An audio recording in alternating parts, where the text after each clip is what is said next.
어쨌거나 주의 은혜로 살아가는 줄 믿습니다. 예.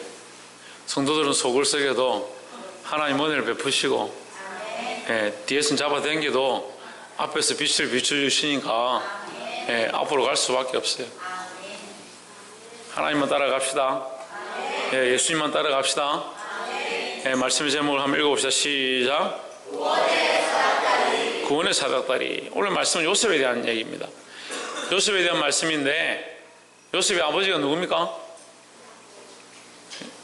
갑자기 뭐 요셉의 아버지, 예.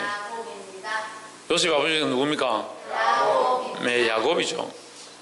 근데 구원의 사닥다리는 사실 야곱이 꾼 꿈입니다. 야곱이 도망가다가 광야에서 돌베개를 하고 누웠는데 하나님께서 그 밤에 그의 꿈에 나타나셔서 사닥다리가 하늘에 걸렸는데 천사들이 오르락 내리락 하는 것들을 보았습니다. 이 사닥다리가 오르락 내리락 하는 것은 이 야곱에게 구원의 확신, 하나님께서 너와 함께 한다, 너로 말미암아 구원의 통로가 되게 할 것이다, 네가 돌아와서 하나님 앞에 온전한 예배를 드리고 하나님만 섬기면 너를 통해서 큰 민족을 이루게 할 것이라는 약속을 보여주시는 겁니다. 그런데 이 야곱이 이 약속에 대한 것들을 얻지 못합니다. 왜 얻지 못하냐? 하나님이 변하셨느냐? 그렇지 않죠. 참 야곱이 인간적입니다. 그래서 야곱은 꼭 누구 같냐? 꼭 내 같습니다. 꼭 내 같아요. 저 같아요. 예, 속으로 그래 목사님 같아요. 그렇게 하지 말고 나와 같다, 나와 같다. 우리와 같다, 아니 우리와 같다. 그리고 우리 인간처럼 인간적인 생각도로 자꾸 인간적인 생각을 가진 사람들은 거룩한 말씀을 들어도 자꾸 어디 가냐? 자기가 인간적으로 생각했던 곳으로 가는 거죠. 말씀을 들어도요, 참 답답한 게 뭐냐면요, 말씀을 듣고 자기의 문제가 있어서 안타까운 일이 있어서 하나님 앞에 와서 말씀 듣고 이렇게 살아야겠구나, 그렇구나, 하나님 뜻이 이거구나 해놓고 가면은 똑같이 사는 거예요. 제가 청년들도 많이 상담을 해보고 청소년들도 많이 얘기를 해보고 집사님들도 만나서 얘기를 이렇게 합니다. 그럼 목사님 이 일 가운데 어떻게 하면 좋겠습니까? 이렇게 하시면 됩니다. 하나님께서 이렇게 하는 것들 기뻐하지 않겠습니까? 구체적으로 얘기해줘도 그렇게 안 하고요, 구체적으로 얘기 안 하고 하나님 말씀이 이런데 알아서 삶에 적용하십시오 이렇게 얘기해줘도 결국 뭐 하냐면 들을 때는 그렇구나 그렇게 하면 되겠네요 해놓고 가서 할 결정은 자기들 마음대로. 참 인간이 결국 인간이더라고요. 그 야곱이 이 구원의 하나님께서 보여주신 이 구원의 약속, 그걸 이루지 못하는 거예요. 그걸 보지 못하는 거죠. 근데 하나님께서 그 약속하신 것을 누굴 통해서 이루냐? 이 요셉을 통해 이루는 거죠. 요셉을 통해서 누구를 구원하냐? 이스라엘 나라를 구원하는데, 통째로 그 나라 자체를 구원하고 그 민족을 번성하도록 하는데 이 요셉이 쓰임을 받는 겁니다. 그럼 우리는 누구와 같은 자가 되어야 되냐? 야곱 같은 사람이 되어야 하느냐? 지금 야곱 같아요. 우리가 지금 야곱 같다고요. 지금 야곱 같다니까요. 아멘 안 하는 사람들은 뭐예요? 지대현 왜 아멘 안 하나? 우리가 야곱 같다니까요. 우리가 인간적이라니까, 너무 인간적이라니까요. 아이고 목사님 인간인데 인간적이죠. 그렇죠, 인간적이죠. 우리가 인간적이고 인간적인 탈을 쓰고 인간적인 생각들을 가지고 인간적인 방식들에 물들어 있지만 누구를 만났습니까? 예수님 만났고 하나님 말씀을 알고 있습니다. 그럼 이스라엘이 되어야 되는데요. 자꾸 야곱이 되어 있는 거예요. 야곱이 되어 있는 거예요. 말씀해요. 야곱이 너는 다시는 야곱이라 하지 않을 것이다, 너는 이스라엘이다 이렇게 얘기했는데 계속 야곱이라 불려져요. 왜 계속 야곱이라 불러지겠습니까? 계속 인간적인 탈을 쓰고 인간적인 모습을 가지고 인간적인 본색을 자꾸 드러내고 자기 욕심대로 사는 거예요.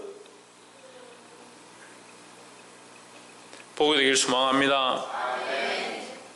45장 1절에 요셉이 시종하는 자들 앞에서 그 정을 억제하지 못하여 소리질러 모든 사람을 자기에게서 물러가라 하고 그 형제에게 자기를 알리니 그때에 그와 함께한 자가 없었더라.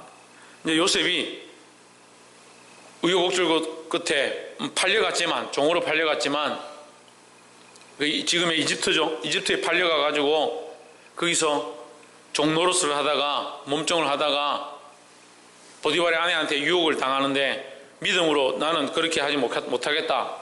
옷을 벗어버리고 도망쳤는데 또 거기서 오해를 받고 감옥에 갇히죠. 근데 끝까지 말씀에 뭐라 합니까? 그가 하나님과 함께함으로.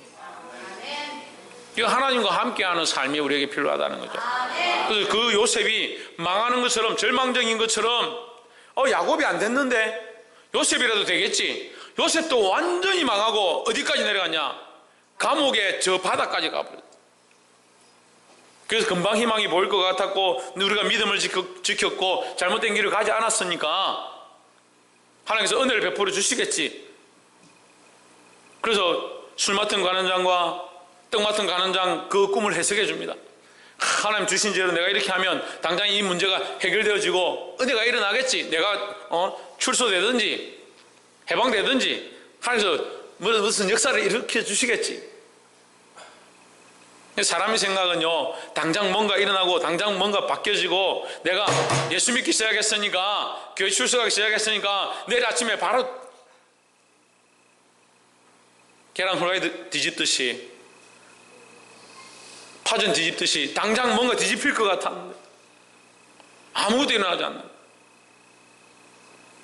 심지어 꿈까지 해석해 줬는데 잊어버리는 거예요. 해석해 준 그 사람이 잊어버린 거예요. 2년이나 지나고 나서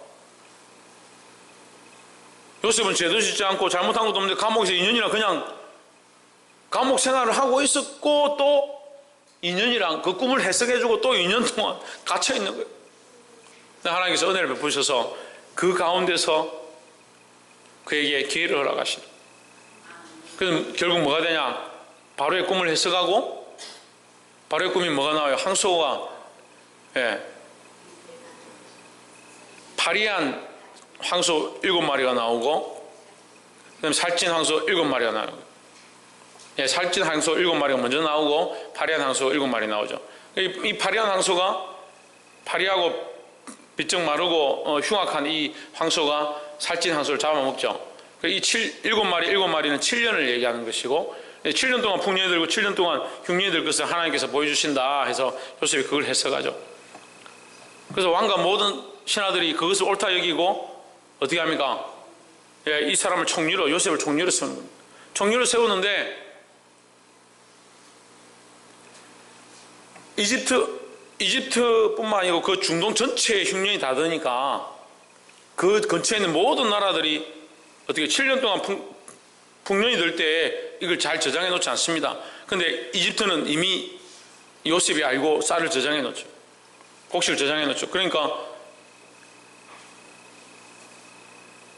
야곱이 자식들 보내서 우리가 먹을 게 없다, 먹을 게 떨어졌다, 지금 애굽에 먹을 것이 있다 하니까 가져와라, 사와라, 얻어와라 하고 보냅니다. 그 보내서 지금 이 장면이 나오는 거예요. 그 형들을 보냈는데 그 형들은 뭡니까? 요셉에게는 뭐예요? 원수죠, 원수. 팔았잖아요. 돈 받고 팔았잖아요. 자식, 동생을 팔아버렸잖아요. 그 요셉에게는 원수죠. 근데 요셉은 어떻게 합니까? 그 가족들을 보니까, 그 형들을 보니까 정을 억제하지 못했다. 우리는 세상에 대하여요, 우리는 다른 사람들에 대하여요, 그들이 원수 같고 우리에게 악하게 한다 하더라도 어떻게 해야 되냐? 정을 억제 못하는, 사랑을 억제 못하는, 그 영혼을 사랑하는 마음들을 억제 못하는 그런 심령들이 우리 안에 일어나야 된다는 거예요. 이게 잘 안 돼요. 이게 예수 믿는 사람들이요, 이게 잘 안 돼요. 정오와 원수 맺은 것과 악한 마음, 이거 정리가 잘 안 돼요. 그 예수 믿고 구원을 얻었는데 미운 사람 여전히 믿고요, 싫은 사람 여전히 싫고요, 좋아하는 사람 여전히 좋아하고요, 사람을 줄을 다 세우고 다 잘라놓고, 이 사람은 내하고 제일 가까운 사람, 이 사람 조금 먼 사람, 저 사람은 별로 안 친한 사람, 이 사람은 원수, 쳐다도 안 보고. 그 세상의 방식과 세상에 하던 그 모습을 그대로 가지고 있다. 우리는 하나님의 사랑이 우리 안에 흘러넘쳐서 그 사랑을 억제할 수 없는 그런 자들이 되어야 한다는 겁니다. 옆에서 한번 보십시오. 하나님의 사랑이 우리 안에 흘러넘치기를 소망합니다. 그 하나님의 사랑이 우리 안에 흘러넘쳐야 돼. 하나님의 사랑으로 사랑하지 않고 견디지 못하는 것들이 있어야 된다는 거예요. 이 구원의 사닥다리가 이제 요셉에게 나타나기 시작하는데, 요셉을 통해서 하나님께서 구원의 일을 하시는 이 모습이 또한 우리가 쓰임받는 모습이 되어야 한다는 겁니다. 그럼 구원의 사닥다리는 누구냐? 예수 그리스도죠. 그럼 우리는 뭐가 되어야 됩니까? 우리는 뭐가 되어야 되겠습니까? 예수 그리스도가 구원의 사닥다리면 우리는 뭐가 되겠습니까? 할렐루야. 뭘 알지도 못하면서 아멘 하나. 우리는 뭐가 되어야 되겠습니까?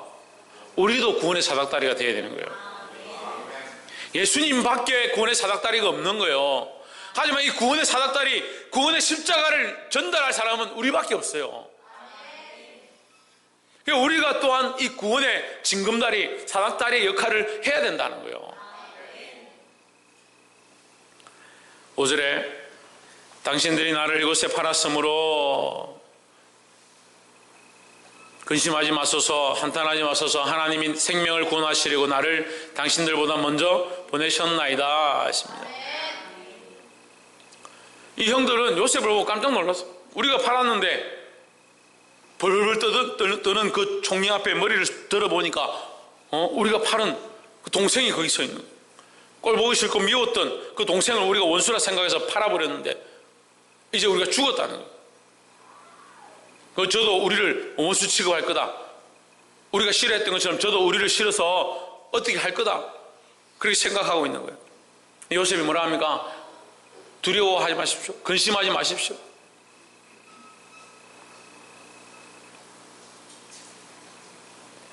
하나님께서 뭐 하시려고?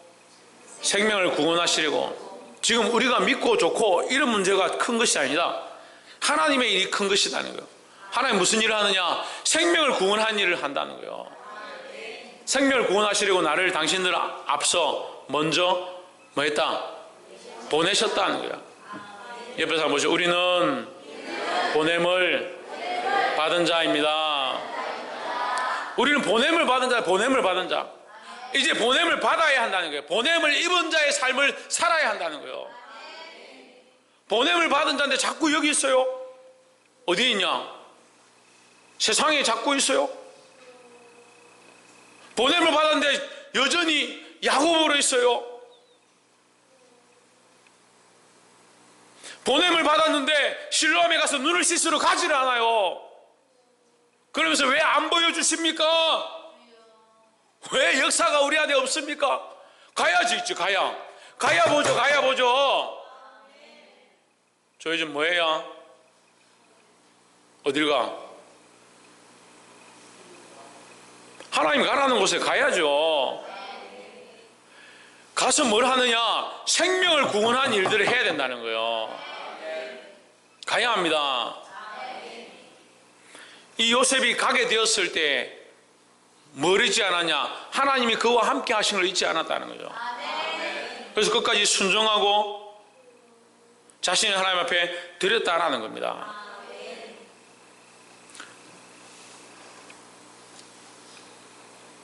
보냄을 받은 자에게 가장 중요한 덕목이 뭐겠습니까? 순종이고, 또 하나 더 있습니다. 그게 순종이 충성이죠. 충성, 순종, 좋습니다. 또 믿음, 믿음 필요하죠. 그럼 믿으니까 순종하죠. 또 믿으니까 하지 않는 게 있습니다. 우리가 믿으니까 하는 게 있는데 하지 말아야 될 게 있습니다. 하지 말아야 될 것도 우리가 하는 거죠. 뭘 하지 말아야 됩니까? 타협. 우리 신랑 샘물 그 사건을 한번 봅시다. 눈이 멀었습니다. 보이지 않습니다. 예수님 만나면 눈을 볼 것이다, 눈을 뜨게 될 것이다, 그런 소망을 가졌습니다. 근데 예수님 와서 눈을 떠라, 봐라, 그렇게 하지 않고 침을 태태 봤더니 진흙에다가 이겨가지고 눈에다 발라줍니다. 가서 물에 가서 씻고 오너라. 이 신랑이 뭐다? 신랑이 보냄을 받았다 하는 거죠. 가서 씻습니다. 순종했죠. 순종했는데 이 사람이 순종할 때에 한 행동이 하나 더 있습니다. 뭐가 있겠습니까?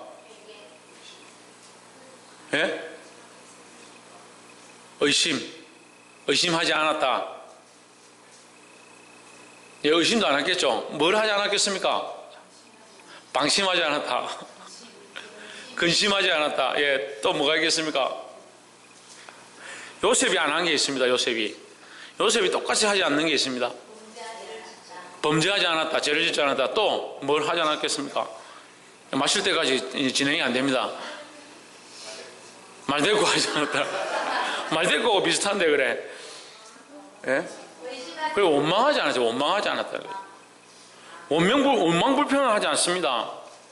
하나님이 그와 함께 하시는 요셉의 삶의 모양이 뭐냐면 원망불평하지 않는 거예요. 우리 안에 제일 문제가 뭐냐면요, 원망하는 거예요. 심각한 게 뭐냐면요, 항상 내 탓은 없고 남 탓은 있는 거예요.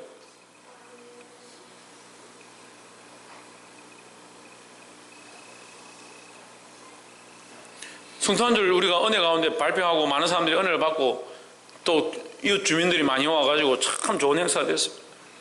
근데 항상 문제는 있는 거예요. 뭐가 어땠니?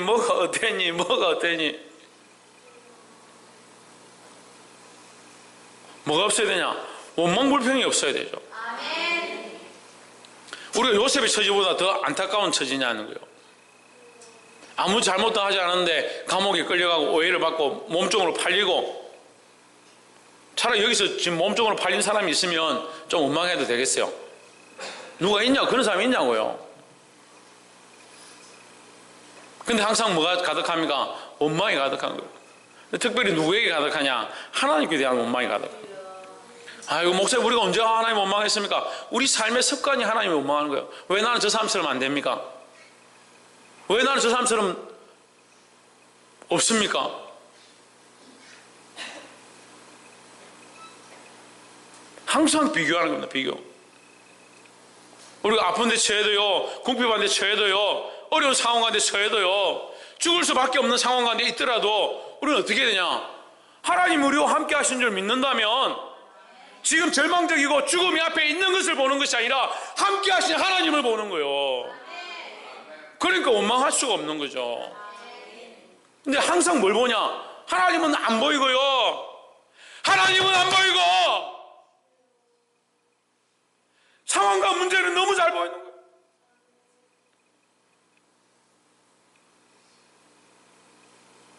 그래서 하나님 우리를 보내셔서 구원의 일을 하고 생명을 살리는 일을 하기를 원하시는데, 보냄을 받은 자가 생명을 바라보지 않고 하나님의 명령을 바라보지 않고 하나님이 함께 하시는 걸 바라보지 않고 계속 뭐 보냐? 상황 보고 환경 보고 여건 보고.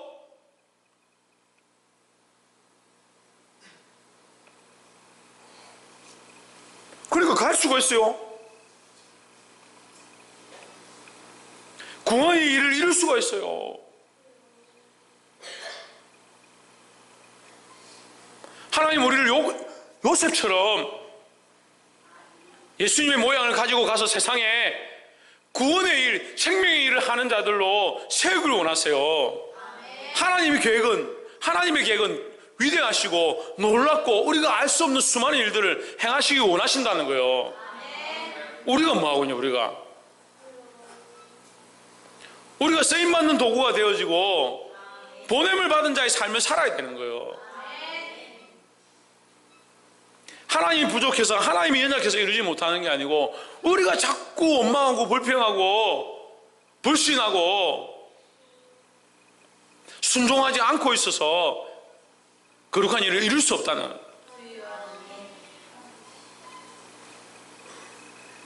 이 보냄을 받은 자의 삶. 어떤 삶? 보냄을 받은 자의 삶. 누가 보내셨습니까? 하나님께서 보내셨다. 하나님께서. 요셉이 왜 나를 팔았습니까? 이렇게 하지 않고, 당신들이 나를 팔았지만 그것은 당신들이 한 거지만 하나님께서 나를 보내셨다. 그 방법 가운데 하나님께서 나를 보내셨다. 이런 시각들을 가지시기를 주의 이름으로 축복합니다.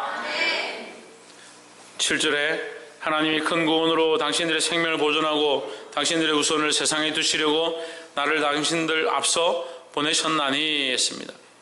우리는 무슨 일을 해야겠습니까? 보냄을 받은 자의 삶을 살아야 되는데 결국 그것은 뭐가 연결되냐? 하나님의 큰 구원의 일과 연결된다.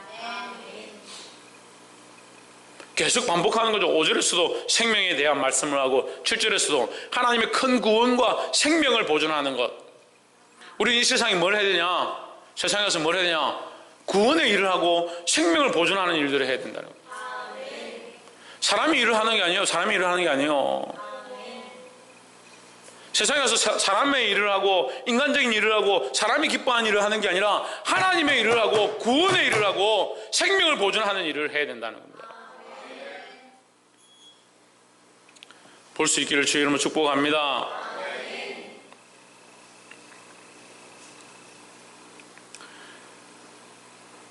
마지막 세 번째로 8절에 그런즉 나를 이리로 보낸 자는 당신들이 아니요 하나님이시라. 하나님이 나로 바로의 아비를 삼으시며 그 온 집에 주를 삼으시며 애굽 온 땅의 치리자를 삼으셨나니 했습니다. 자, 8절에서는 구원의 일은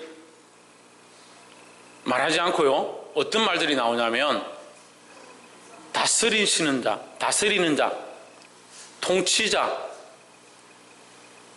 바로에게 아버지로 삼으시고 나를 바로에게 아버지로 삼으시고 이 바로는 애굽의 이집트의 왕인데 바로의 아버지라는 말은 말이 안 되죠. 말이 안 되죠. 왜 총리인데.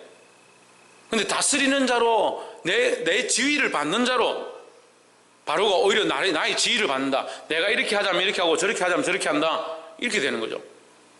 우리가 세상의 왕이고 세상을 통치한다 하면 세상 사람들이 보고 웃을 일이잖아요.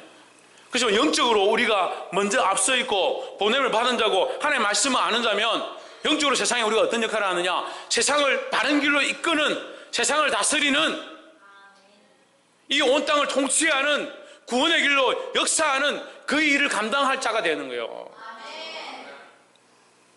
그래서 하나님께서 우리를 이 세상에 다스리는 자로 보내셨다는 거예요. 세상에 손가락질하고 조롱하고 말도 안 되는 소리도 할 수 있지만 우리는 영적으로 그 사람들을 구원의 길로, 하나님 만나는 길로 구원의 소망을 보이는 자의 삶을 살아가야 된다라는 거예요.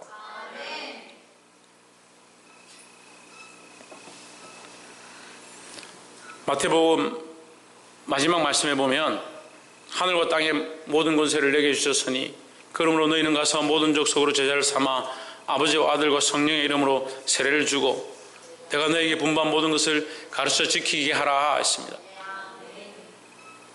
뭘 하라고 하냐? 가르쳐 지키게 하는 것을 하라. 세례를 주고 분부한 모든 것을 가르쳐 지키게 하라. 이것이 하나님께서 우리에게 주신 권세, 예수님께서 마지막 우리에게 명령하신 명령이다라는 거죠. 우리는 뭘 해야 되냐? 이 세상에 가서 통치자의 일을 해. 통치자의 일을.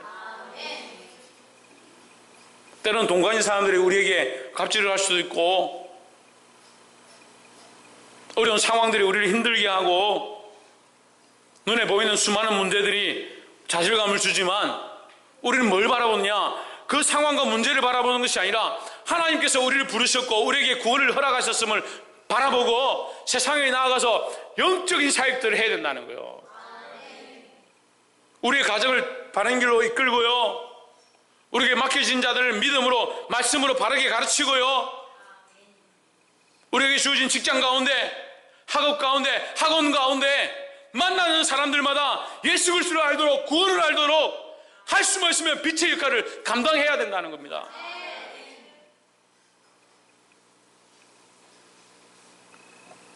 근데 이 말씀을 모르면요, 세상 가서 어떻게 사느냐? 자기 먹고 사는데 바쁘고 죄에 대한 문제 때문에 고민하고 통치자의 삶을 살지 못한, 특별히 구원의 확신을 가진 사람들, 부르심을 받은 사람들, 보내심을 받은 사람들은 먼저 자기를 다스려요. 자기 생각을 다스리고요, 자기 감정을 다스리는 거예요. 참 감정이 컨트롤 안 되는 사람들이 많이 있습니다. 말씀을 실컷 듣고요, 은혜를 받았는데 가다가 돌뿌리 하나 걸리면요, 원망하고 시비하고 속상해하고 아무도 건들지 않아도 그냥 속에서 우라통이 치미는 사람들이 있어요.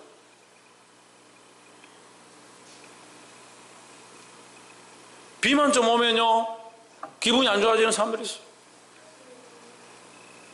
시대가 악해지니까 점점 더 그래요. 점점 더.